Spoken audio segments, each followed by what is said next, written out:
కొత్త ముఖ్యమంత్రి డీకే శివకుమార్ కు సీనియర్లు చుక్కలు చూపిస్తున్నారు. ముగ్గురు మంత్రులు తిరుగుబాటు జెండా ఎత్తారు. సీనియర్ ఎమ్మెల్యే రామలింగారెడ్డి తనకు కేటాయించిన శాఖ నచ్చలేదంటూ మంత్రి పదవికి రాజీనామా చేశారు. ఆయన బాటలోనే మరో సీనియర్ నేత మునియప్ప కూడా రాజీనామా చేస్తారని తెలుస్తోంది. మరో సీనియర్ నేత కూడా డీకేకు హ్యాండ్ ఇస్తారనే టాక్ వినిపిస్తోంది. మరోవైపు ఎవరిని బుజ్జగించవద్దని డీకే శివకుమార్ కు హైకమాండ్ సూచించినట్లు తెలుస్తోంది. దీంతో కర్ణాటక కాంగ్రెస్ లో ఏం జరుగుతోంది? డీకే శివకుమార్ పదవి సేఫేనా?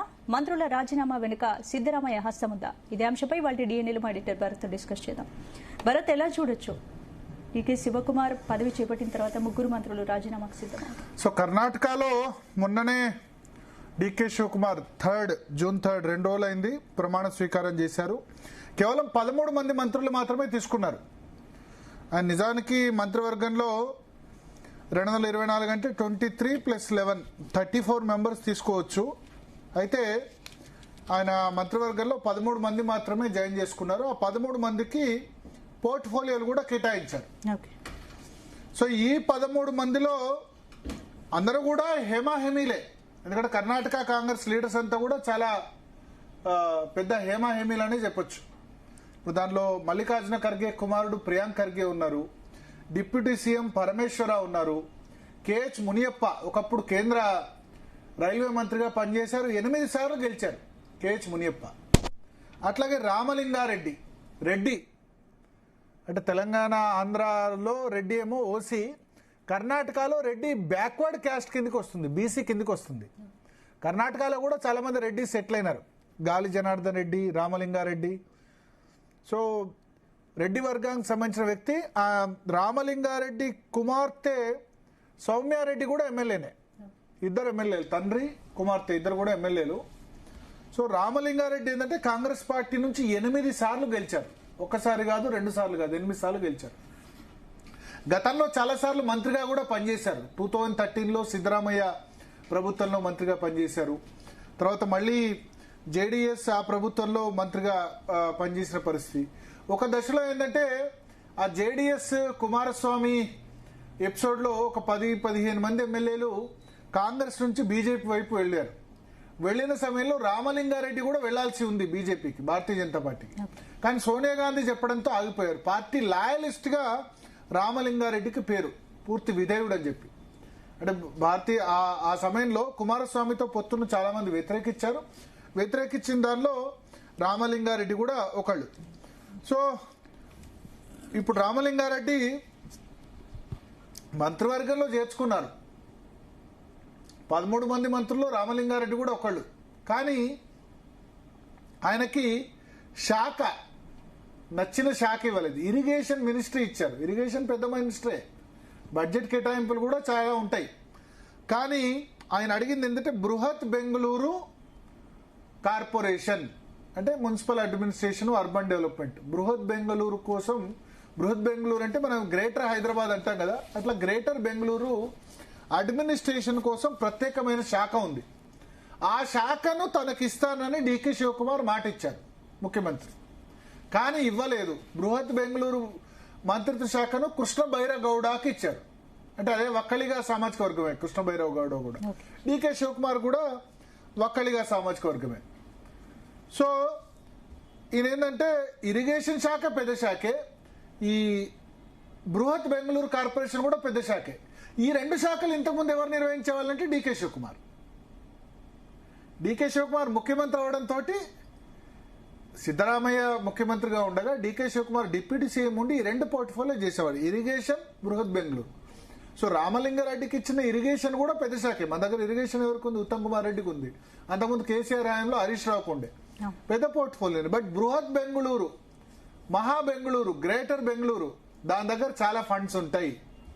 డీకే శివకుమార్ దగ్గర ఇవి 2 కూడా డబ్బులు వచ్చే మినిస్ట్రీస్, ఇరిగేషన్ కానీ బృహత్ బెంగళూరు కానీ. ఇరిగేషన్ లో కాంట్రాక్టర్లు డబ్బులు ఇస్తారు. బృహత్ బెంగళూరు, గ్రేటర్ బెంగళూరు దానిలో చాలా ల్యాండ్స్, ఇవన్నీ ఇష్యూస్ ఉంటాయి కదా. గ్రేటర్ హైదరాబాద్ మన దగ్గర కేటీఆర్ నిర్వహించారు మున్సిపల్ అడ్మినిస్ట్రేషన్ శాఖ. ఇప్పుడు రేవంత్ రెడ్డి పెట్టుకున్నారు మున్సిపల్ అడ్మినిస్ట్రేషన్, అర్బన్ డెవలప్మెంట్ శాఖను.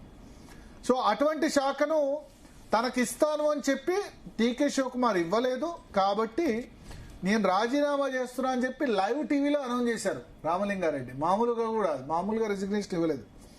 లైవ్ టీవీలో అనౌన్స్ చేసి నేను రాజీనామా చేసేస్తున్నాను, నేను ఉండను మంత్రివర్గాల్లో, నన్ను పదే పదే హ్యూమిలియేట్ చేస్తున్నారంటూ రిజైన్ చేశారు. సో అదే సమయంలో ఇవాళ మల్లికార్జున ఖర్గే రాజ్యసభ సభ్యుడిగా ఇవాళ నామినేషన్ వేశారు అక్కడ బెంగళూరులో. కర్ణాటక నుంచి 3 రాజ్యసభ సభ్యుల అభ్యర్థుల ఎంపికైంది. ఎంఏ ఖాన్, మన్సూర్ అలీ ఖాన్, మల్లికార్జున ఖర్గే, పవన్ ఖేరా.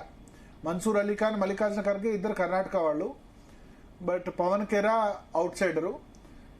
ఇవాళ రాహుల్ గాంధీ బెంగళూరులో ఉన్న సమయంలో రామలింగారెడ్డి రాజీనామా చేశారు. చాలా పెద్ద అంటే ముఖ్యమంత్రి మార్పు అంత సాఫీగా జరిగింది అనుకుంటే పోర్ట్ఫోలియోస్ ఇష్యూ వచ్చి పడ్డది. అట్లాగే చాలా పెద్ద రామలింగారెడ్డి చాలా పెద్ద ప్రామినెంట్ లీడర్ అక్కడ.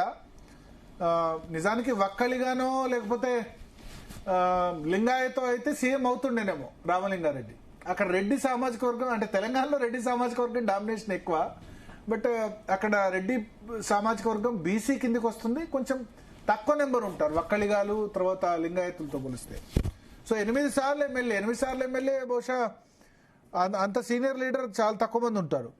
అట్లాగే బీటీఎం లేఅవుట్ అసెంబ్లీ నియోజకవర్గం నుంచి ప్రాతినిధ్యం వహిస్తారు. ఇంతకుముందు ట్రాన్స్పోర్ట్ మంత్రిగా ఉండే, హోంమంత్రిగా ఉండే సిద్ధరామయ్య ప్రభుత్వంలో. ఇప్పుడు హోమ్ మినిస్ట్రీ ప్రియాంక్ ఖర్గేకి ఇచ్చారు. హోమ్ మినిస్ట్రీ, ఐటీ మినిస్ట్రీ 2 కూడా ప్రియాంక్ ఖర్గేకి ఇచ్చారు. అట్లాగే డిప్యూటీ సీఎం ఉన్న పరమేశ్వరకి రెవెన్యూ పోర్ట్ఫోలియో దక్కింది. డీకే శివకుమార్ ఆర్థిక శాఖ తన దగ్గర పెట్టుకున్నారు. మునియప్పకి ఆయనకి ఇచ్చిన శాఖ కేహెచ్ మునియప్ప, ఇదివరకు రైల్వే శాఖ సహాయ మంత్రిగా ఉండే. సో మునియప్ప కూడా కొంత అసంతృప్తితో ఉన్నారు. ఆయన కూడా నేను కూడా రాజీనామా చేస్తాను అనే విధంగా ఆయన కూడా చెప్పారు. సో ఎందుకంటే మునియప్ప 78 ఇయర్స్ 78 సంవత్సరాలు చాలాసార్లు గెలిచారు. షెడ్యూల్డ్ క్యాస్ట్ సామాజిక వర్గం, దళితుడు. కర్ణాటకలో టాలెస్ట్ దళిత లీడర్స్ చాలా మంది ఉన్నారు. మల్లికార్జున ఖర్గే టాలెస్ట్ దళిత్ లీడరే. అట్లాగే ప్రియాంక్ ఖర్గే మల్లికార్జున ఖర్గే కుమారుడు, పరమేశ్వర, దెన్ మునియప్ప ఆల్సో. మునియప్ప ఎన్నిసార్లు లోక్సభ మెంబర్ అంటే 6 సార్లు లోక్సభ మెంబర్గా ఉన్నారు. ఆ తర్వాత అసెంబ్లీ కూడా చాలాసార్లు గెలిచారు. గెలిచిన వ్యక్తికి ఆయనకు కూడా ఏమంటారు పోర్ట్ఫోలియో నచ్చలేదు. అయితే రాహుల్ గాంధీతో ఆయన మాట్లాడని చెప్తున్నారు డీకే శివకుమార్ గవర్నమెంట్లో. సో మునియప్పకి ఏంటంటే food and civil supplies department ఇచ్చారు. ఆయన ఏమన్నారంటే సోషల్ జస్టిస్ కానీ ఇంకేదైనా పోర్ట్ఫోలియో ఆశించారు, బట్ ఫుడ్ అండ్ సివిల్ సప్లైస్తో ఆయన సాటిస్ఫై కాలేదు. సో చూడాలి మొత్తానికి, ఎందుకంటే ప్రభుత్వం ఏర్పడి కొత్త ప్రభుత్వం ఛార్జ్ తీసుకొని 2 రోజులు కాకముందు 2 మినిస్టర్స్ రాజీనామా చేస్తా అనడం. ఒక మినిస్టర్ ఏమో ఆల్రెడీ రాజీనామా చేసేసారు. మునియప్పనేమో ఆయన కొంత అసంతృప్తి చల్లార్చే ప్రయత్నం చేశారు. బట్ డీకే శివకుమార్ మాత్రం ఆ రాజీనామాని ఆమోదించే పరిస్థితి లేదంటారు. ఏదో విధంగా రామలింగారెడ్డికి చెప్తానంటారు. రామలింగారెడ్డి ఏంటంటే నేను కాంగ్రెస్ పార్టీలో ఉంటా, ఎమ్మెల్యేగా కంటిన్యూ అవుతా, నాకేమొద్దు మంత్రి పదవిని చెప్తున్న పరిస్థితి.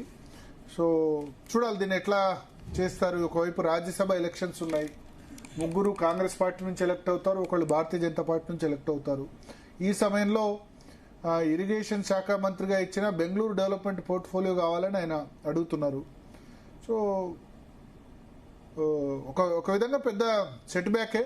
ఇంకా 21 మంది క్యాబినెట్ రీషఫల్ కూడా అంత ఈజీగా జరిగేటట్లేదు. 1-2 నెలల సమయం అయితే పడుతుంది. 13 మందికి రావడం పట్ల కూడా కొంత మిగతా వాళ్ళకి ఎందుకు ఇవ్వలేదు అని కూడా చెప్తున్నారు. మునియప్ప అయితే 50 సంవత్సరాల అసోసియేషన్ ఉంది కాంగ్రెస్ పార్టీతో, నాకు 78 ఇయర్స్ అయినా. సో ఆయన అదే చెప్తున్నారు. సో ఇంకా 20 వేకెన్సీస్ ఉన్నాయి. ఇప్పుడు 18th జూన్ రాజ్యసభ ఎలక్షన్స్ ఉన్నాయి, తర్వాత విధానసభ ఎలక్షన్స్ కూడా 7 ఉన్నాయి. కొంత వర్రింగ్ ఫ్యాక్టరే. ముఖ్యమంత్రి పదవి ట్రాన్స్ఫర్మేషన్ అంత ఈజీగా జరిగిపోయిందంటే సిద్ధరామయ్య ఆ విధంగా కన్విన్స్ అవుతారనుకోలేదు. కాంగ్రెస్ హైకమాండ్ బాగానే డీల్ చేసింది దాన్ని, బట్ ఈ విషయంలో ఎట్లా చేస్తుంది అన్నది చూడాలి. రామలింగారెడ్డి కొంచెం ఏమంటారు నిబద్ధత కలిగిన వ్యక్తి, కాంగ్రెస్ పార్టీ లాయలిస్టు, కొంచెం హట్ అయినట్టున్నారు ఆయన. దీన్ని ఎట్లా ట్యాకిల్ చేస్తారు మల్లికార్జున ఖర్గే, రాహుల్ గాంధీ, డీకే శివకుమార్ అన్నది చూడాలి. నెక్స్ట్ టాపిక్ లోకి వెళ్లే ముందు డిఎన్ఏలో షార్ట్ బ్రేక్ తీసుకుందాం. స్టేట్